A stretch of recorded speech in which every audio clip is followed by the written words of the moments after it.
In a small courthouse on a quiet Tuesday morning, the air was thick with tension. A woman stood nervously in front of Judge Evelyn Hart, her hands clasped tightly together. She was an ordinary mom, someone you'd see at the grocery store or dropping kids off at school. Her name was Lisa Monroe, and she had come to contest a traffic ticket that seemed unfair. But what happened next would turn her life and the lives of those around her upside down. It all started a few days earlier when Lisa was pulled over by a police officer named Greg Dawson. He was known in the area for his strict approach and no-nonsense attitude. On that day, he flagged Lisa down for not signaling before changing lanes, a minor mistake anyone could make. Instead of simply handing her a ticket and letting her go, Officer Dawson escalated things quickly. According to him, Lisa became aggressive and uncooperative. He claimed she refused to follow instructions and even raised her voice during the encounter. Lisa, however, remembered it differently. When the officer approached her car, she greeted him politely and explained why she hadn't used her turn signal. She apologized sincerely, expecting the matter to end there. But instead of accepting her apology, Officer Dawson grew increasingly confrontational. His tone changed, becoming harsher as he accused her of being disrespectful. Lisa tried to stay calm, but the situation made her feel uneasy. Eventually, she was handed a citation, not just for the traffic violation, but also for allegedly resisting arrest. It felt surreal. How could apologizing land her in so much trouble? Determined to clear her name, Lisa showed up at court ready to explain herself. The courtroom was packed with people waiting for their cases to be heard. Some glanced curiously at Lisa, wondering what kind of person would dare challenge an officer's word. As the proceedings began, Officer Dawson took the stand first. With unwavering confidence, he recounted the events of that day, painting Lisa as uncooperative and defiant. He spoke firmly, his words dripping with authority. To anyone listening, it sounded convincing. When it was Lisa's turn to speak, she stepped forward hesitantly. Her heart raced as she looked at the judge, hoping for fairness. She began explaining how the incident unfolded, emphasizing her politeness and willingness to cooperate. But almost immediately, Judge Hart cut her off. "Are you disputing the officer's account?" she asked sharply, her tone dismissive. Lisa nodded, trying to continue, but every time she opened her mouth, the judge interrupted again. It was like she wasn't even being heard. The courtroom fell silent as Lisa struggled to get her point across.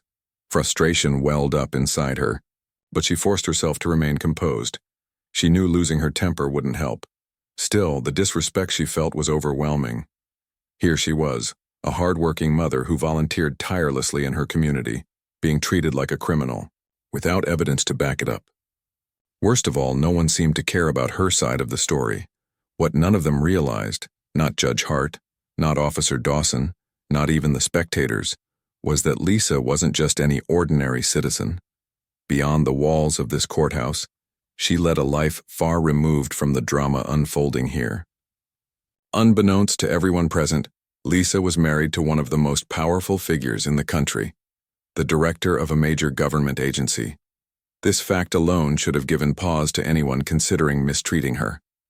Yet here she stood, humiliated and disbelieved, while those in positions of power turned a blind eye. As the hearing dragged on, Lisa couldn't help but feel defeated. Every attempt to defend herself was met with skepticism or outright dismissal. The weight of the moment pressed heavily on her shoulders. For years, she had worked hard to build a reputation as a caring, responsible member of her community. Now, in mere minutes, it felt like everything she stood for was being torn apart.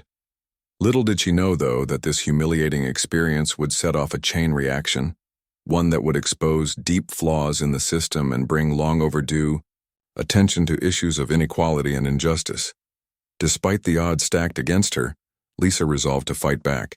She left the courthouse that day vowing to prove her innocence, not just for herself but for others who might find themselves in similar situations. What she didn't realize yet was that her battle was about to become much bigger than a single traffic stop. And once the truth came out, nothing would ever be the same, for her, for Officer Dawson, or for anyone else caught in the web of bias and privilege. After leaving the courthouse, Lisa felt a mix of emotions, anger, frustration, and disbelief. She sat in her car for a long time, gripping the steering wheel tightly as tears streamed down her face. It wasn't just about the unfairness of what had happened inside that courtroom. It was deeper than that. It was the feeling of being dismissed, of not being seen or heard because of the color of her skin. For years, she had worked hard to build a life filled with dignity and purpose, yet, in one day, it felt like all of that was stripped away. Lisa finally wiped her eyes and started the engine. She needed to talk to someone who would understand, someone who could offer guidance not just for her sake, but for the sake of their family. That's when she decided to call her husband. He was a man whose job required him to stay out of the spotlight most of the time. People rarely knew his name, let alone connected it to hers. But behind closed doors, he was one of the most influential figures in the country. As the director of a major government agency, he dealt with matters of national security every single day. Still, despite his high-profile role, he always prioritized their family above everything else. When Lisa called, her voice trembled as she recounted the events of the morning. She told him how Officer Dawson twisted her words, how Judge Hart refused to listen, and how powerless she felt throughout the entire ordeal. Her husband listened quietly, his jaw tightening with each detail. By the time she finished, there was silence on the other end of the line. Then in a firm but calm tone, he said, "We're going to fix this." Lisa hesitated, knowing how private her husband liked to keep their lives. Using his position for personal matters went against everything he stood for. But this wasn't just about them anymore. This was about standing up against something much bigger, a system that allowed people like Officer Dawson to act without accountability. After a moment, her husband spoke again. "You've done so much for others," he said. "Now it's time we stand up for you." Within hours, he began making calls. He reached out to trusted contacts within the Department of Justice and the FBI, sharing Lisa's story and asking for discreet investigations into Officer Dawson's conduct. He didn't want special treatment. He simply wanted justice. Meanwhile, Lisa found herself reflecting on her own life and the secrets she carried quietly every day. To the outside world, she was just another mom. Neighbors saw her dropping off, her kids at school or volunteering at community events. Colleagues admired her dedication to mentoring young people and advocating for education reform. Few knew that her husband held one of the most powerful positions in the country. Even fewer understood the sacrifices she made to support him while raising their children. Their marriage was built on mutual respect and shared values, but it also came with challenges. Living under the radar meant constantly guarding their privacy, avoiding attention, and sometimes putting their own needs aside for the greater good. But now, sitting alone in her living room, Lisa realized she couldn't stay silent any longer. This wasn't just about her. It was about everyone who had ever been treated unfairly because of the color of their skin. She thought about the countless stories she'd heard over the years from friends, neighbors, and strangers who had faced similar situations. Each story was a reminder of how deeply rooted these issues were in society, and each story fueled her determination to fight back. The next morning, Lisa woke up with a renewed sense of purpose. She opened her laptop and started researching cases of racial profiling and police misconduct. She reached out to local activists, lawyers, and community leaders, sharing her experience and asking for advice. Word spread quickly, and soon, her phone was ringing nonstop with messages of support. Some offered legal assistance, while others promised to amplify her story through social media. Before long, Lisa found herself at the center of a growing movement determined to hold Officer Dawson and the system that protected him accountable. As the days passed, Lisa grew more confident in her decision to speak out. She gave interviews to local news outlets, carefully recounting her experience without revealing too much about her personal life. In every conversation, she emphasized the importance of systemic change. "This isn't just about me," she told one reporter. "It's about creating a world where no one has to feel the way I did that day in court." Her words resonated with people across the country, sparking outrage and igniting protests outside the courthouse. Meanwhile, her husband continued working behind the scenes, ensuring that the investigation into Officer Dawson remained thorough and unbiased. Documents were reviewed, witnesses interviewed, and patterns analyzed, What they uncovered was shocking. Internal records revealed multiple complaints filed against Officer Dawson over the years, all of which had been ignored or swept under the rug.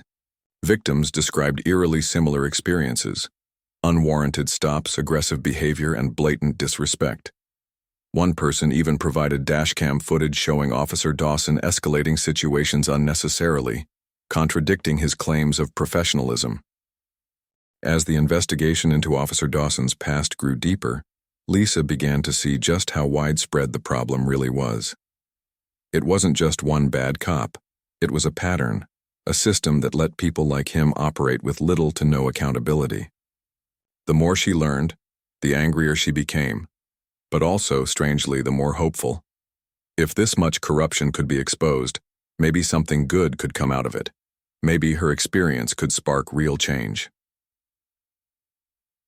The first big breakthrough came when investigators uncovered a stack of internal affairs reports filed against Officer Dawson over the years. These weren't minor complaints. They painted a picture of someone who thrived on power and control. One report detailed how he pulled over a young man for speeding, only to escalate the situation by slamming him onto the hood of his car without provocation. Another described a mother who was handcuffed in front of her children after questioning why she'd been stopped. None of these cases had resulted in any consequences for Dawson. Each complaint had been dismissed as unfounded or exaggerated, leaving victims feeling helpless and unheard. Lisa couldn't believe what she was reading. She realized that if things had gone differently that day in court, she might have ended up another name in those files. Just another black person silenced by a system designed to protect its own. But now, armed with evidence, she refused to back down. She reached out to some of the individuals mentioned in the reports, asking if they'd be willing to share their stories publicly. At first, many were hesitant. They feared retaliation or didn't think speaking up would make a difference. But Lisa persisted, assuring them that together they could shine a light on the truth. Slowly but surely, people began to come forward. A middle-aged man named Robert described how Dawson had searched his car without probable cause during a routine traffic stop, tossing his belongings onto the street while accusing him of hiding drugs. A college student named Maria recounted being detained for hours because Dawson claimed her license plate frame partially obscured her registration sticker, an accusation later proven false. And then there was James, a veteran who broke down in tears as he told Lisa about the night Dawson arrested him for resisting, after he asked why he'd been pulled over in the first place. Each story added weight to Lisa's fight. Together, they formed a tapestry of injustice that demanded attention. Local activists rallied around her, organizing protests outside the courthouse where her initial hearing had taken place. Signs read slogans like "Justice for all" and "No more excuses." News crews showed up, capturing the growing crowd and broadcasting their message to a wider audience. For the first time in weeks, Lisa felt like she wasn't alone. People, from all walks of life, black, white, Latino, Asian, stood side by side, united in their demand for fairness. Officer Dawson, meanwhile, remained blissfully unaware of the storm brewing around him. He went about his days as usual, patrolling the streets and issuing tickets, oblivious to the fact that his career was hanging by a thread. When reporters approached him for comment, he brushed them off with a smirk, confident that his badge would shield him from scrutiny. After all, hadn't it always? But Lisa knew better. With each passing day, the pressure mounted. Lawyers working on her behalf filed motions to reopen her case, citing new evidence of systemic bias within the police department. Community leaders called for an independent review of Judge Hart's conduct during the original hearing, pointing out her clear bias toward Dawson. Even local politicians weighed in, urging transparency and accountability. The once quiet town buzzed with conversations about racism, privilege, and the need for reform.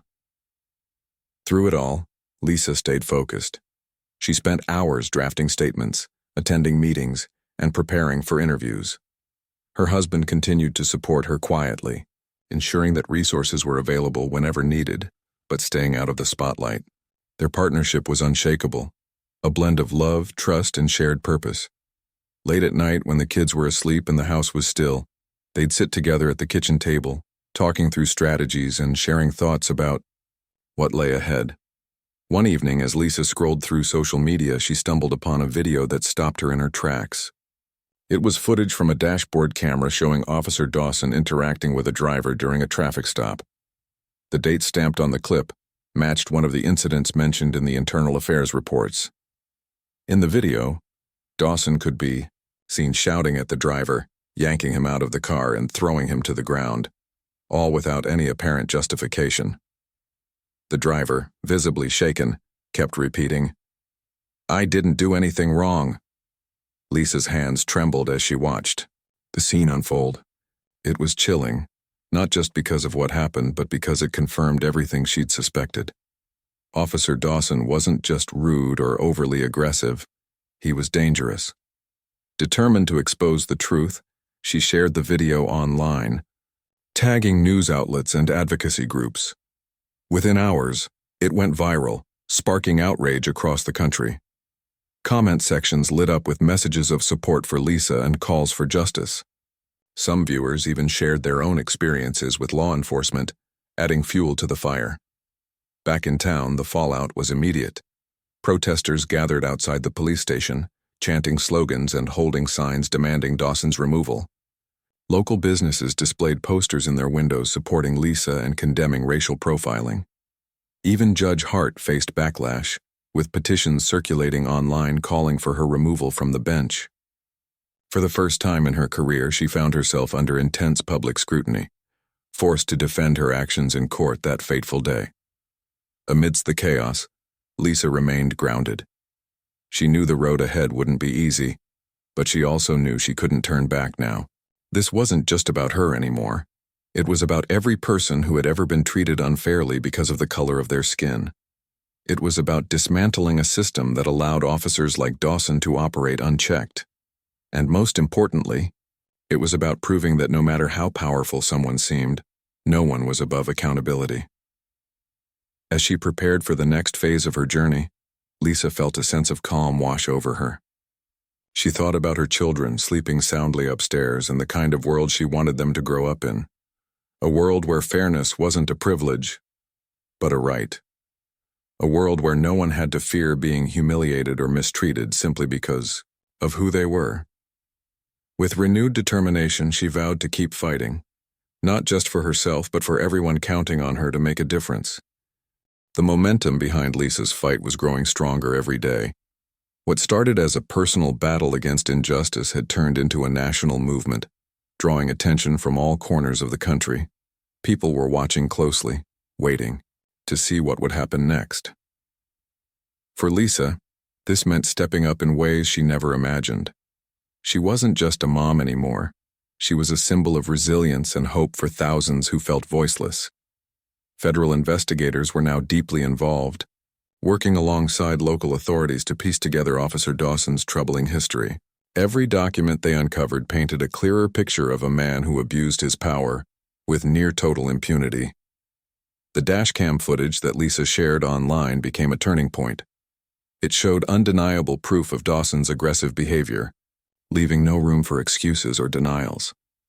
News outlets played the video repeatedly, sparking outrage not only in her small town but across the nation.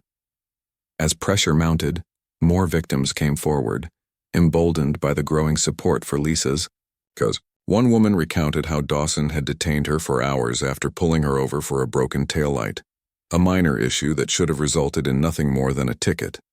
Another man described being handcuffed and placed in the back of a patrol car simply because he questioned why he'd been stopped. Each story added weight to the case against Dawson, making it impossible for anyone to dismiss Lisa's claims as an isolated incident. With so much evidence piling up, federal prosecutors decided to take action. They filed civil rights charges against Dawson, accusing him of using excessive force and engaging in discriminatory practices. The announcement sent shockwaves through the community. Some people cheered, saying it was long overdue, while others defended Dawson, arguing that he was being unfairly targeted. But one thing was certain: the trial would be a defining moment, not just for Lisa and Dawson, but for the entire justice system. When the court date finally arrived, The courtroom was packed. Reporters, activists, and ordinary citizens filled, every seat eager to witness what promised to be a landmark case. Lisa sat quietly in the front row, flanked by her husband and a team of lawyers. Though she appeared calm on the outside, her heart raced with anticipation. This was the moment she'd been fighting for, the chance to confront Dawson face to face and expose the truth. Dawson took the stand first, his demeanor unchanged from the days when he thought he could intimidate anyone who crossed him.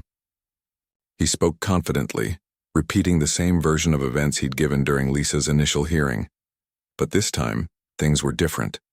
The prosecution came prepared, armed with documents, videos, and testimonies from other victims. They methodically dismantled Dawson's narrative, exposing inconsistencies and highlighting patterns of misconduct. One of the most powerful moments came when Lisa herself took the stand. Dressed in simple yet professional attire, she walked to the witness box with quiet determination. Her hands trembled slightly as she raised them to swear an oath, but her voice remained steady. As she began recounting the events of that fateful traffic stop, the room fell silent. You could hear a pin drop as she described how Dawson's tone shifted from authoritative to hostile, how he ignored her polite explanations, and how he twisted her words to justify his actions. Lisa didn't shy away from sharing the emotional toll the experience had taken on her. She talked about the humiliation of standing in court while Judge Hart dismissed her side of the story, the frustration of feeling powerless despite doing nothing wrong, and the fear of what might have happened if circumstances had been different. Her words struck a chord with everyone in the room, especially the jurors who listened intently, their faces reflecting a mix of sympathy and disbelief. The defense tried to poke holes in Lisa's testimony, suggesting she was exaggerating or seeking revenge. But Lisa stood firm, answering each question with clarity and composure. When asked why she hadn't mentioned certain details earlier, she explained that she hadn't realized how deep Dawson's misconduct ran until the investigation revealed the full scope of his behavior. "I didn't know then what I know now," she said simply, her tone unwavering. As the trial progressed, it became clear that Dawson's arrogance was working against him. On the stand, he struggled to explain away the mountain of evidence stacked against him.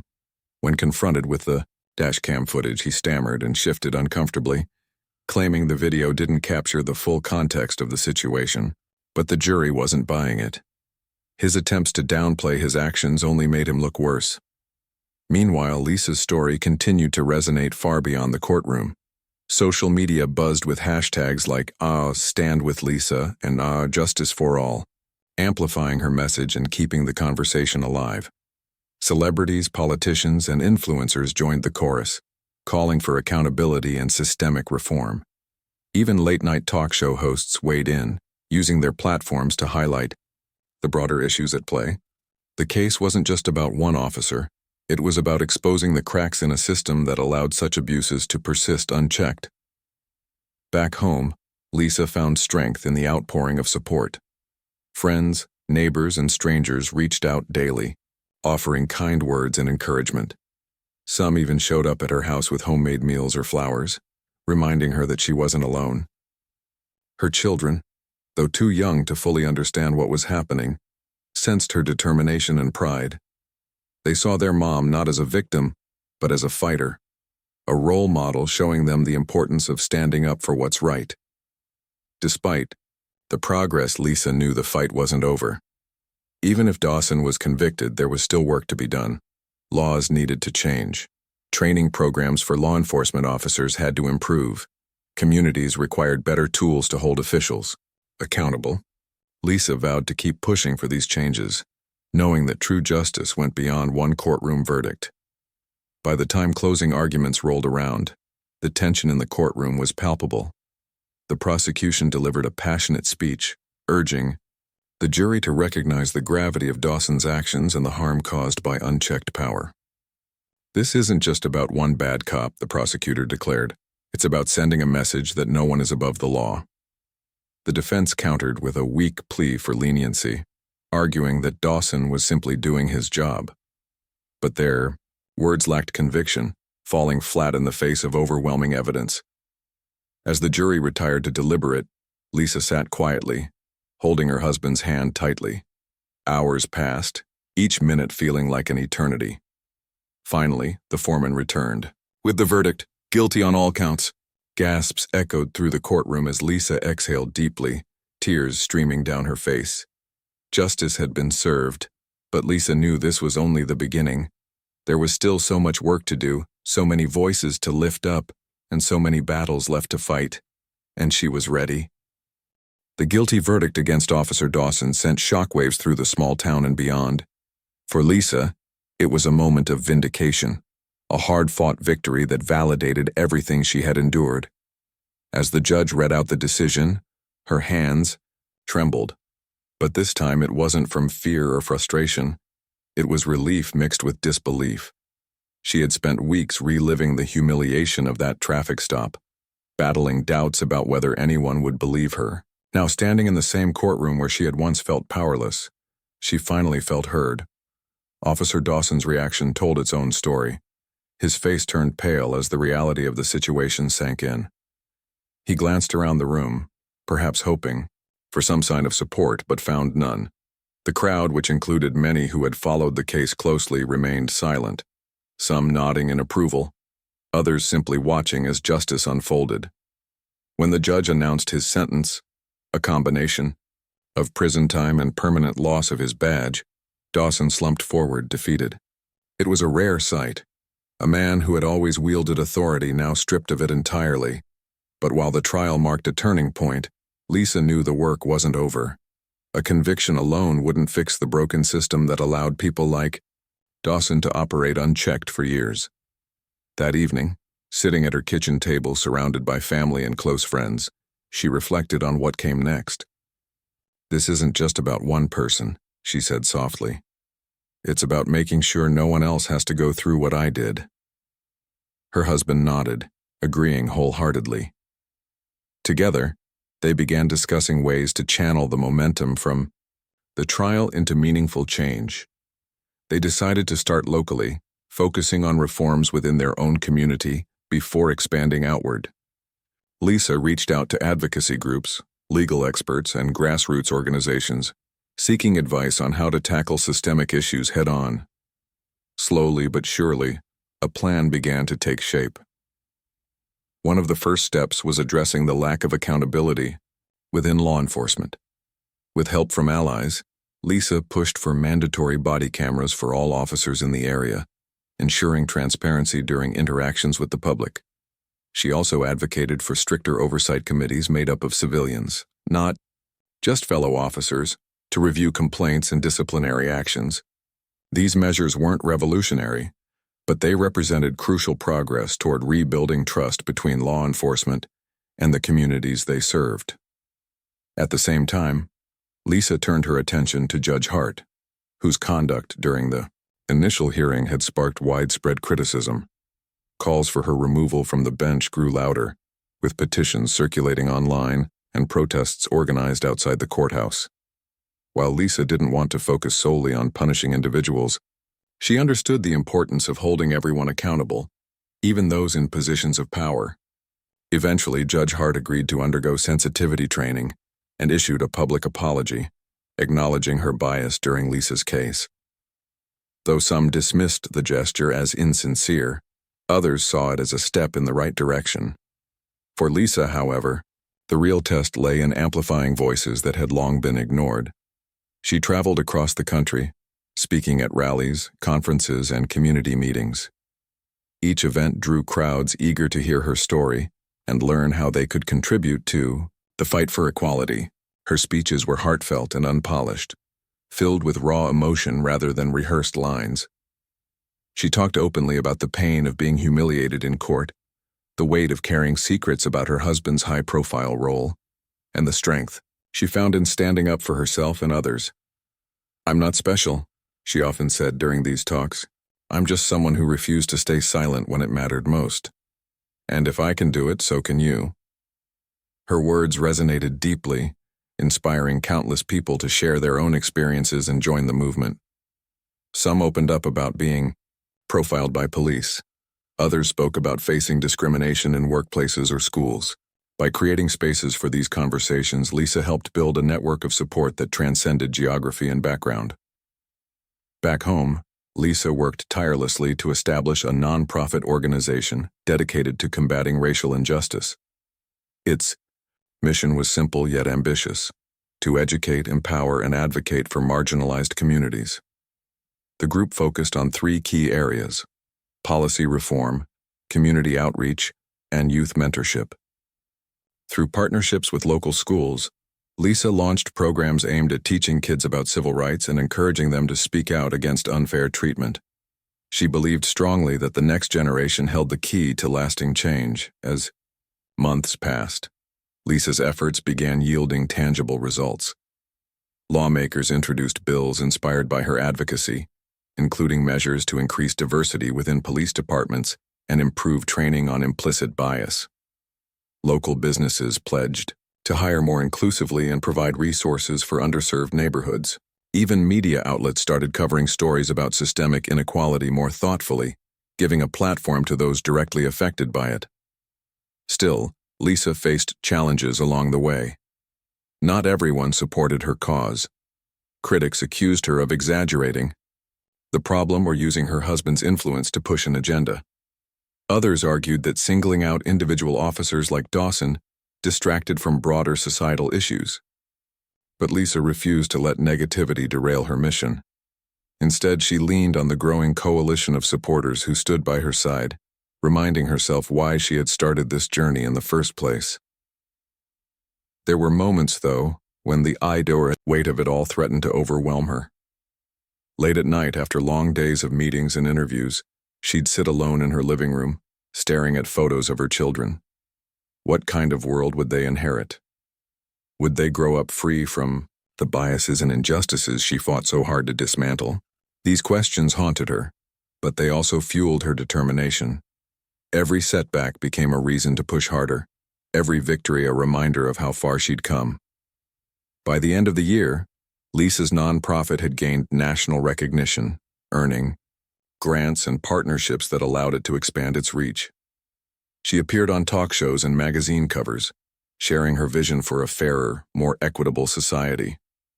Yet despite the accolades, she remained grounded, never losing sight of the fact that her work was bigger than any single person, including herself. Looking back, Lisa realized the trial had changed her in ways she couldn't have predicted. It forced her to confront fears she'd buried deep inside, taught her the value of resilience, and showed her the power of collective action.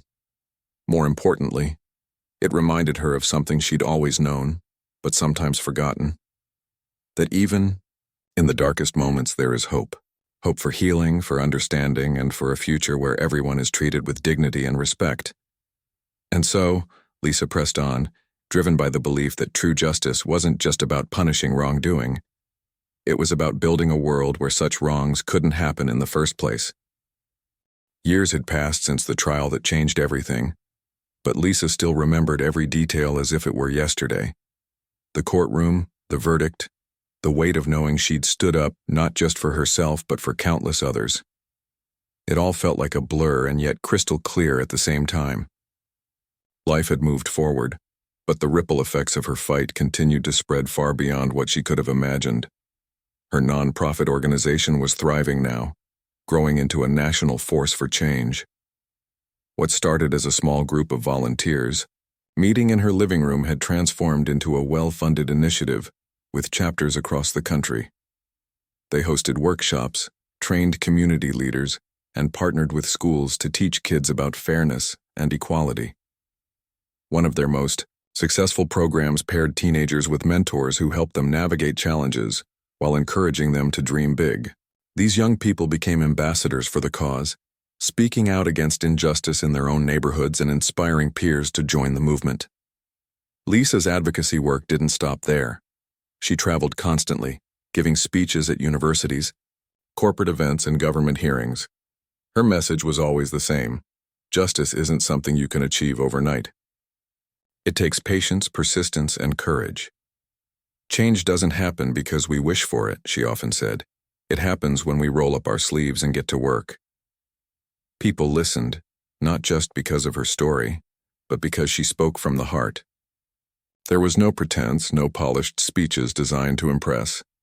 Just honesty and vulnerability that made audiences feel like they were part of something bigger.